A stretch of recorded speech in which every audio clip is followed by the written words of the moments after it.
nuestro lema en Preparatoria Pirámide del Sol: esfuerzo diario para jóvenes con futuro. La opción inteligente está en Preparatoria Pirámide del Sol. Inscripciones abiertas, pero además revalidan materias. Llame al 312-6067.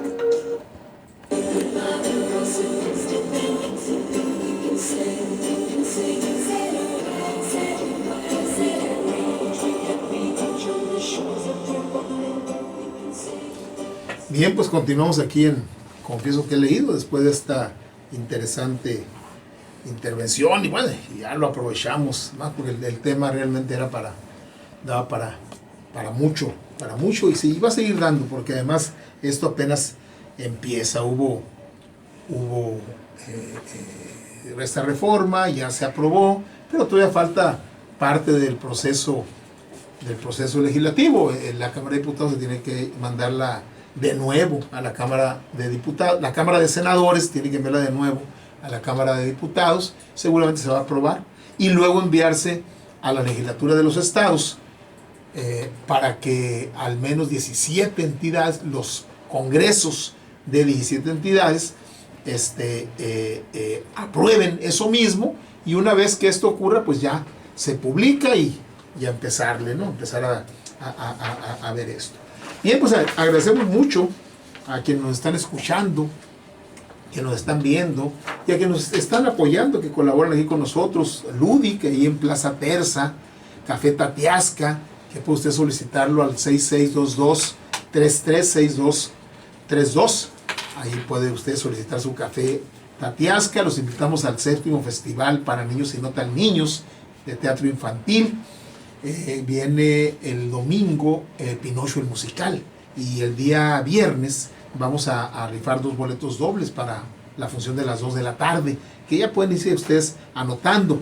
Además se va a rifar también unos lentes de óptica 2020, esta óptica que está apoyando aquí a Radio Sol y está apoyando al público y para ver bien. Y el viernes está también teatro infantil en el Teatro de la Ciudad, de la Casa de la Cultura, con este grupo Teatro Son. Tenemos boletos aún tenemos boletos para que usted nos llame, todavía hoy, mañana, para que puedan acudir el viernes.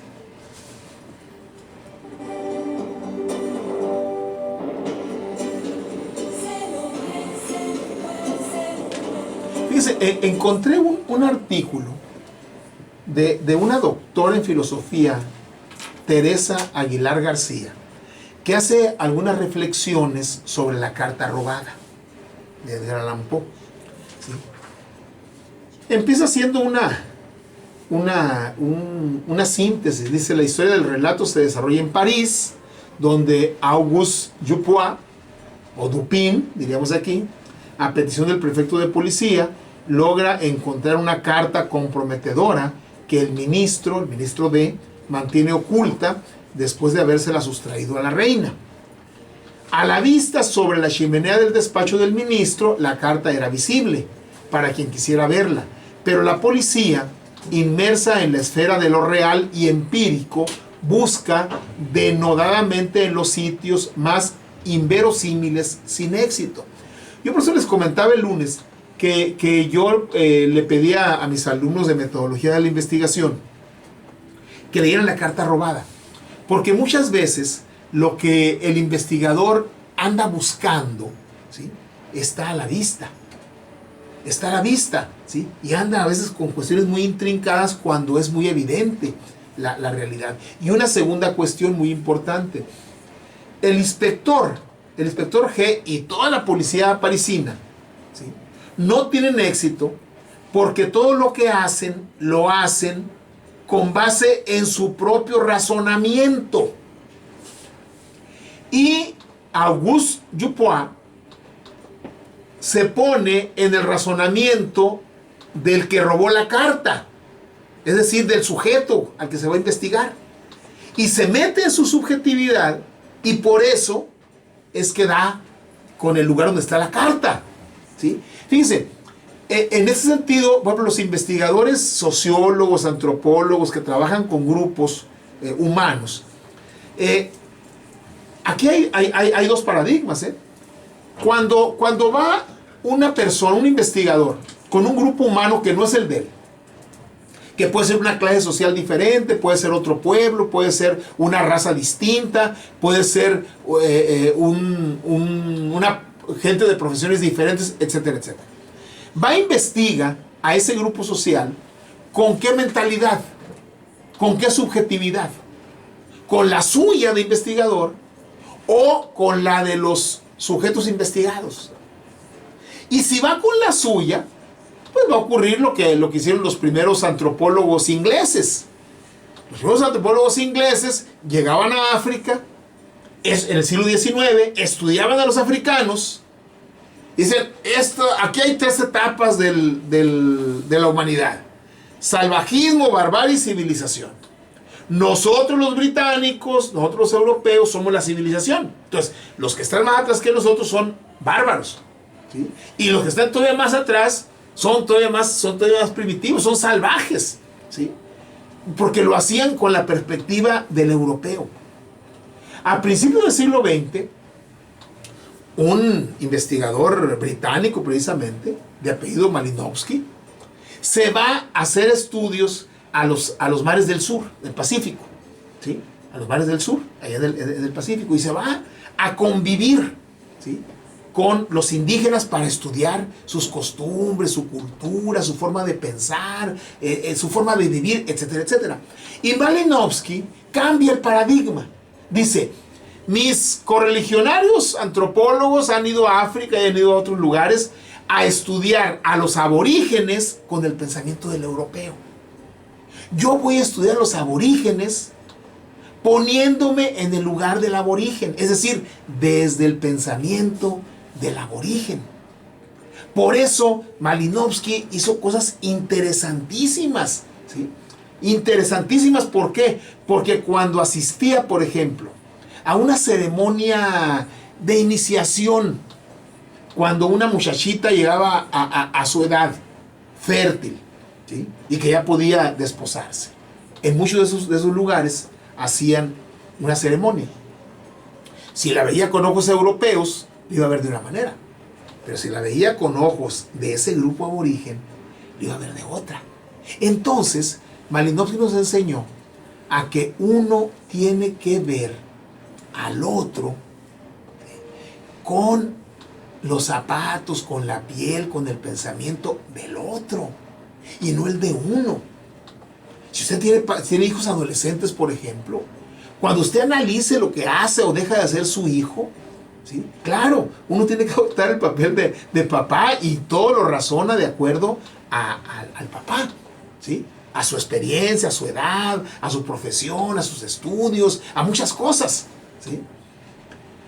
Pero el adolescente piensa otra cosa. Además, el papá ya fue adolescente. Entonces, mucho se ayuda si el papá empieza a ver la conducta, el hacer y el no hacer de su hijo, de su hija adolescente, en la perspectiva del adolescente. No para que haga lo que le dé la gana, evidentemente, pero para que haya una perspectiva distinta. Y bueno, si no es mucho pedir al adolescente, pues hay que pedirle que también valore lo que le está pidiendo su papá, pues desde la perspectiva del adulto, no del adolescente, ¿sí? Por eso ese planteamiento de que el papá, yo soy tu amigo, no, tú no eres el amigo de tu hijo, eres el papá de tu hijo. Amigos, lo de su edad, sus contemporáneos, los de su edad, esos son sus amigos. Tú no puedes ser su amigo, ¿sí? Porque tú tienes 40 y él tiene 15. Tú no puedes ser su amigo, ¿sí? Tú no tendrías un amigo de 15 años, ¿sí? Puedes tener un alumno, puedes tener un muchachito que te empuje, que hablas con él y todo, pero no es tu amigo, ¿sí? Eres su papá. Y tienes que ponerte también en la estructura subjetiva. Bueno, todo eso, fíjense, nos trae a la reflexión la carta robada de Edgar Allan Poe, ¿sí? ¿Por qué le da al clavo? Pues porque piensa no como la policía, sino Yupoa piensa como el que robó la carta, el ministro D. Y por eso es que puede encontrar la carta. Dupin o Dupuis actuó de manera totalmente distinta y tras solicitar una audiencia al ministro, mientras éste le hablaba, observó la estancia y ubicó el objeto. Entonces lo sustrajo sin que el ladrón lo advirtiera en el transcurso de la conversación y aprovechando un despiste del ministro, lo reemplazó por otro idéntico. Así, el ministro ignoraba que su secreto había sido descubierto y siguió creyéndose dueño del juego y de la reina, pues poseer la carta le daba poder sobre la reina, que era la destinataria. Es decir, no sabía que ya no la tenía, mientras que la reina sí sabía que el ministro ya no podría presionarla con la amenaza de denunciarla al rey, su infidelidad, porque el contenido nuevo de la carta sustituta era ajeno completamente a su contenido original, ya que Dupuis había escrito: tan funesto designio, si no es digno de Atreo, digno en cambio es de Tieste. Cita tomada de Prosper Joliot de Crevillon, dramaturgo francés, autor de la tragedia mítica Atreo y Tiestes.